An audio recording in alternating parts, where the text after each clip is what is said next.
Hi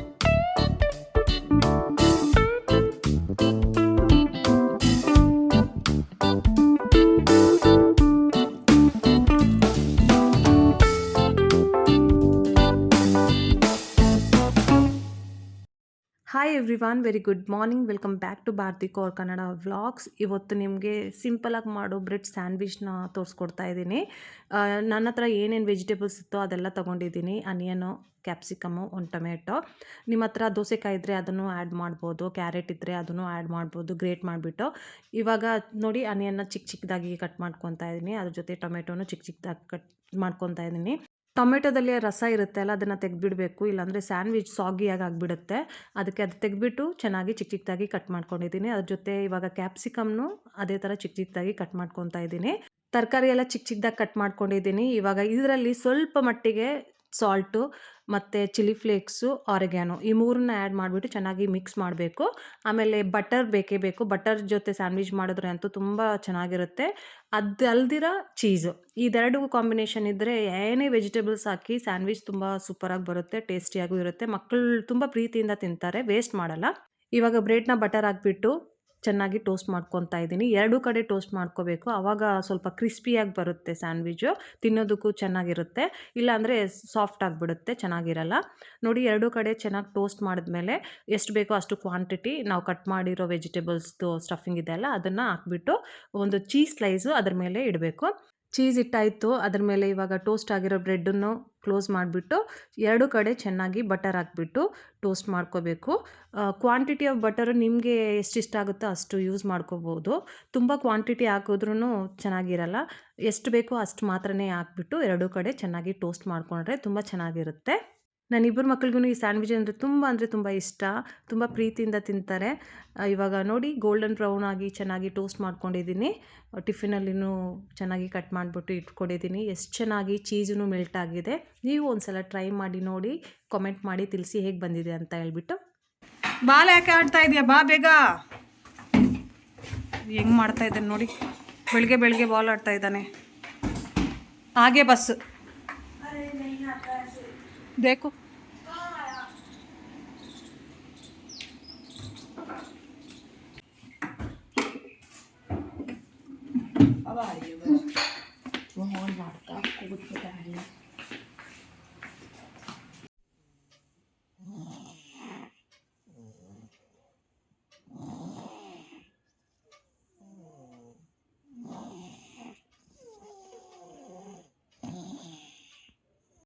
ನನ್ನ ಚಿಕ್ಕ ಮಗ ಗೊರಕೆ ಹೊಡ್ಕೊಂಡು ನಿದ್ದೆ ಮಾಡ್ತಾ ಇದ್ದಾನೆ. ಆ್ಯಕ್ಚುಲಿ ಬೆಳಗ್ಗೆ ಎಬ್ಬಿಸ್ದೆ ಸ್ಕೂಲ್ಗೆ ಕಳಿಸೋದಕ್ಕೆ.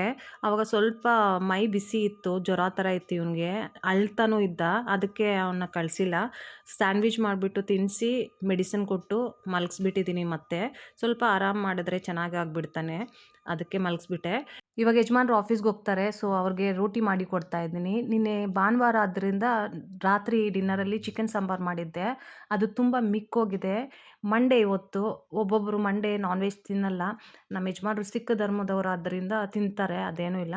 ಈ ಕಡೆ ಎಲ್ಲ ಮಂಗಳವಾರ ನಾನ್ ವೆಜ್ ತಿನ್ನಲ್ಲ. ಯಾರಾದರೂ ತಿನ್ನೋರಿದ್ದರೆ, ಹಿಂದೂ ಧರ್ಮದವರಾದ್ರೂ ನಾನ್ ವೆಜ್ ಮಂಗಳವಾರ ಮತ್ತು ಶನಿವಾರ ತಿನ್ನಲ್ಲ. ನಮ್ಮ ಯಜಮಾನ್ರು ಸಿಖ್ ಧರ್ಮದವರಾದ್ರಿಂದ ಅದೆಲ್ಲ ಏನೂ ರಿಸ್ಟ್ರಿಕ್ಷನ್ಸ್ ಇಲ್ಲ.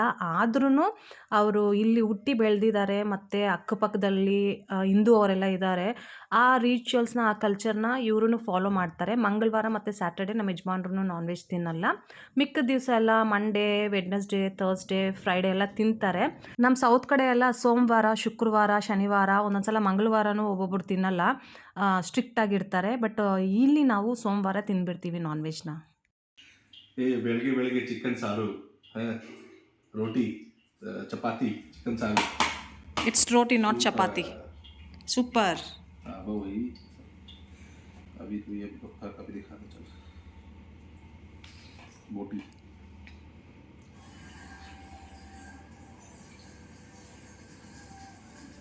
Super, ultimate taste.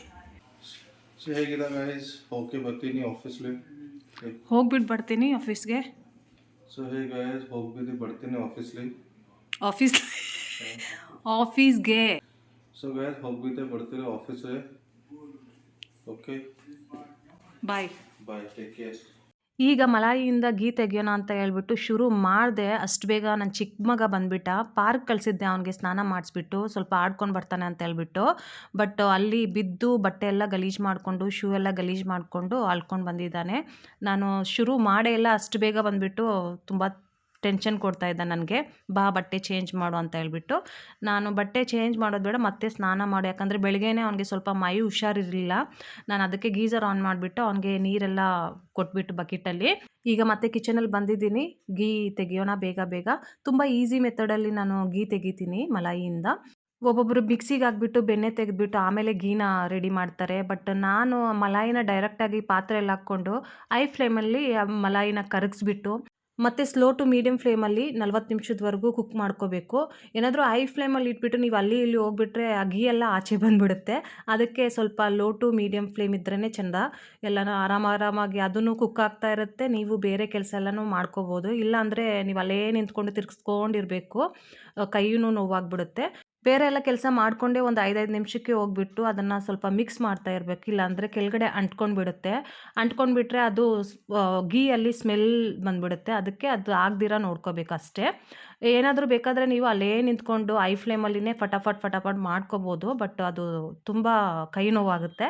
ಅದಕ್ಕೆ ಆ ಥರ ನಾನು ಸಜೆಸ್ಟ್ ಮಾಡಲ್ಲ. ಈಗ ಮಧ್ಯಾಹ್ನ ತೊಳೆದಿಕ್ಕಿರೋ ಪಾತ್ರೆ ಎಲ್ಲ ಜೋಡಿಸ್ಕೊತಾ ಇದ್ದೀನಿ. ಮತ್ತು ಇದಾದಮೇಲೆ ಕುಡಿಯೋದಕ್ಕೆ ಬಾಟ್ಲಲ್ಲಿ ನೀರೂ ಹಿಡ್ದಿಡಬೇಕು. ಇವಾಗ ಗೀ ತೆಗಿತೀನಲ್ಲ, ಆ ಪಾತ್ರೆನೂ ಇರುತ್ತೆ. ಎಲ್ಲ ಮಿಕ್ಸ್ ಮಾಡಿಬಿಟ್ರೆ ಒಂಥರ ಕೆಲಸ ಜಾಸ್ತಿ ಆದಂಗಿರುತ್ತೆ. ಅದಕ್ಕೆ ಫಸ್ಟು ಪಾತ್ರೆ ಎಲ್ಲ ಜೋಡಿಸ್ಕೊಂಡ್ಬಿಟ್ಟು ನೀರೆಲ್ಲ ಹಿಡ್ದ್ಬಿಟ್ಟು ಆಮೇಲೆ ಗೀ ತೆಗೆದಿರೋ ಪಾತ್ರೆ ಎಲ್ಲ ವಾಶ್ ಮಾಡಿದ್ರೆ ಚೆನ್ನಾಗಿರುತ್ತೆ. ಮತ್ತು ನನ್ನ ಚಿಕ್ಕ ಮಗ ಟಾಯ್ಲೆಟಲ್ಲಿದ್ದಾನೆ, ಆಟ ಆಡ್ತಾ ಇದ್ದಾನೆ ನೀರಲ್ಲಿ. ಅವನನ್ನು ಆಚೆ ಕರ್ಕೊಂಡು ಬಂದು ಬಟ್ಟೆ ಎಲ್ಲ ಹಾಕಿ ಆಮೇಲೆ ಮಲಾಯಿನ ತೋರಿಸ್ತೀನಿ ಯಾವ ಥರ ಕುಕ್ ಆಗಿದೆ ಅಂತ ಹೇಳ್ಬಿಟ್ಟು, ಎಷ್ಟು ಪರ್ಸೆಂಟೇಜ್ ಕುಕ್ ಆಗಿದೆ ಅಂತ ಹೇಳ್ಬಿಟ್ಟು. ಸ್ನಾನ ಮಾಡ್ಕೊಂಡು ಬಂದು ಹಸ್ವಾಗ್ತಾ ಇದೆ ಅಂತ ಹೇಳ್ತಾ ಇದ್ದ. ನಾನು ಹೇಳಿದೆ ಅಪ್ಪನಿಗೆ ಕಾಲ್ ಮಾಡಿಬಿಟ್ಟು ಪಿಜ್ಜಾ ಆರ್ಡ್ರ್ ಮಾಡಿಸು ಅಂತ ಹೇಳಿದೆ. ಅದಕ್ಕೆ ಫೋನ್ ಮಾಡೋದಕ್ಕೆ ಹೋಗಿದ್ದಾನೆ. ಇಲ್ಲಿ ನೋಡಿ ಮಲಾಯಿ ಯಾವ ಹದಕ್ಕೆ ಬಂದಿದೆ ಅಂತ ಹೇಳ್ಬಿಟ್ಟು. ಇದರಲ್ಲಿರೋ ನೀರಿನ ಅಂಶ ಎಲ್ಲ ಕಡಿಮೆ ಆಗಿಬಿಟ್ಟಿದೆ. ಸೈಡಲ್ಲೆಲ್ಲ ಸ್ವಲ್ಪ ಗೀ ಬಿಟ್ಕೊತಾ ಇದೆ. ಈ ಟೈಮಲ್ಲಿ ಫ್ಲೇಮ್ನ ಹೈ ಮಾಡಿಕೊಂಡು ಚೆನ್ನಾಗಿ ತಿರುಗಿಸ್ತಾನೆ ಇರಬೇಕು. ಇಲ್ಲ ಅಂದರೆ ಕೆಳಗಡೆ ಅಂಟ್ಕೊಂಡ್ಬಿಡುತ್ತೆ. ಈ ಟೈಮಲ್ಲಿ ಅಂಟ್ಕೋಬಾರ್ದು. ತುಂಬ ಅಂಟೋಗ್ಬಿಟ್ರೆ ಆ ಗೀಯಲ್ಲಿ ನಾನು ಹೇಳ್ದಂಗೆ ಸ್ಮೆಲ್ಲು ಚೆನ್ನಾಗಿ ಬರಲ್ಲ. ನೋಡಿ ಗೀ ಎಷ್ಟು ಚೆನ್ನಾಗಿ ಬಿಟ್ಕೊತಾ ಇದೆ. ಇನ್ನೇನೊಂದು 5 ನಿಮಿಷ ಅಷ್ಟೇ ಗೀ ರೆಡಿ ಆಗಿಬಿಡುತ್ತೆ. ಹೈ ಫ್ಲೇಮಲ್ಲಿನೇ ಕುಕ್ ಮಾಡ್ತಾ ಇದ್ದೀನಿ ಇವಾಗ. ಅದಕ್ಕಾಗಿ ಸ್ವಲ್ಪ ಮಟ್ಟಿಗೆ ಕೆಳಗಡೆ ಹಿಡ್ಕೊಂಡ್ಬಿಟ್ಟಿದೆ. ಚೆನ್ನಾಗಿ ತಿರ್ಗ್ಕೊಂತಾನೆ ಇರಬೇಕು, ಇಲ್ಲಾಂದರೆ ತುಂಬ ಹಿಡ್ಕೊಂಡ್ಬಿಡುತ್ತೆ. ತುಂಬ ಬರ್ನ್ ಆದರೆ ಚೆನ್ನಾಗಿರಲ್ಲ, ಅದಕ್ಕೆ ಮಿಕ್ಸ್ ಮಾಡ್ತಾನೆ ಇರಬೇಕು. ನೋಡಿ ಚೆನ್ನಾಗಿ ಗೀ ಎಲ್ಲ ಬಿಟ್ಕೊಡ್ತಾ ಇದೆ, ಮತ್ತು ನೊರೆನೂ ಬರ್ತಾ ಇದೆ. ಇವಾಗ ಸ್ಟವ್ನ ಬಂದ್ ಮಾಡಿಕೊಂಡು ಆಫ್ ಮಾಡಿಕೊಂಡು ಪಾತ್ರೆನ ಸೈಡಲ್ಲಿ ಇಟ್ಕೋಬೇಕು. ಇಲ್ಲಾಂದರೆ ತುಂಬ ಡಾರ್ಕಾಗಿ ಕುಕ್ ಆಗಿಬಿಡುತ್ತೆ. ಅದರಲ್ಲಿರೋ ಮಲಾಯಿ ಎಲ್ಲ ತುಂಬ ಕ್ಯಾರಮಲೈಸ್ಡ್ ಆದರೆ ಚೆನ್ನಾಗಿರಲ್ಲ. ಅದಕ್ಕೆ ಇವಾಗ ಸ್ಟವ್ ಟರ್ನ್ ಆಫ್ ಮಾಡಿಬಿಟ್ಟು ಸೈಡ್ಗೆ ಇಟ್ಬಿಟ್ರೆ ನಮ್ಮ ಗೀ ರೆಡಿ ಆಗಿಬಿಡುತ್ತೆ. ಇದನ್ನು ತಣ್ಣಗಾದ್ಮೇಲೆ ನಿಮಗೆ ತೋರಿಸ್ತೀನಿ ಯಾವ ಥರ ಬಂದಿದೆ ಅಂತ ಹೇಳ್ಬಿಟ್ಟು. ನೋಡಿ ಒಂದು 10 ನಿಮಿಷ ಸೈಡಲ್ಲಿ ಇಟ್ಟಿದ್ದೆ. ಗೀ ತಣ್ಣಗಾಗಿದೆ. ಇವಾಗ ಇದನ್ನು ಸೆಪ್ರೇಟ್ ಮಾಡ್ಕೊಳ್ಳೋಣ. ಕ್ಯಾರಮಲೈಸ್ಡ್ ಮಲಾಯಿ ಮತ್ತು ಗೀನ ಸೆಪ್ರೇಟ್ ಮಾಡ್ಕೊಳ್ಳೋದಕ್ಕೆ ನಾನು ಸೀವ ಯೂಸ್ ಮಾಡ್ತಾ ಇದ್ದೀನಿ. ಈ ಗೀ ಬಂದುಬಿಟ್ಟು ನಮಗೆ ಒಂದು 10 ದಿನದವರೆಗೂ ಬರುತ್ತೆ. ರೆಗ್ಯುಲರಾಗಿ ನಾನು ಚಪಾತಿ ಮಾಡಿದ್ರೂ, ಪರಾಟಾಸ್ ಮಾಡಿದ್ರೂ, ದೋಸೆ ಮಾಡಿದ್ರೂ, ಇಲ್ಲಾಂದರೆ ದಾಲ್ ಚಾವಲ್ ಮಾಡಿದ್ರೂ ಈ ಗೀನ ಯೂಸ್ ಮಾಡ್ತೀರಿ. ಬೇರೆ ಸಾಂಬಾರ್ಗೆ ಮತ್ತು ವೆಜಿಟೇಬಲ್ ಕರ್ರಿ ಮತ್ತು ಸಬ್ಜಿ ಎಲ್ಲ ಮಾಡ್ತೀನಲ್ಲ, ಅದಕ್ಕೆ ನಾವು ಮಸ್ಟರ್ಡ್ ಆಯಿಲ್ ಮತ್ತು ರಿಫೈನ್ಡ್ ಆಯಿಲ್ ಯೂಸ್ ಮಾಡ್ತೀವಿ. ಇದಕ್ಕೆ ಸ್ವಲ್ಪ ಕರಿಬೇವನ್ನೂ ಆ್ಯಡ್ ಮಾಡ್ಬೋದು ಬಿಸಿ ಇರೋವಾಗಲೇ. ಇವಾಗ ನನ್ನ ಹತ್ರ ಇಲ್ಲ, ಅದಕ್ಕೆ ನಾನು ಆ್ಯಡ್ ಮಾಡಿಲ್ಲ.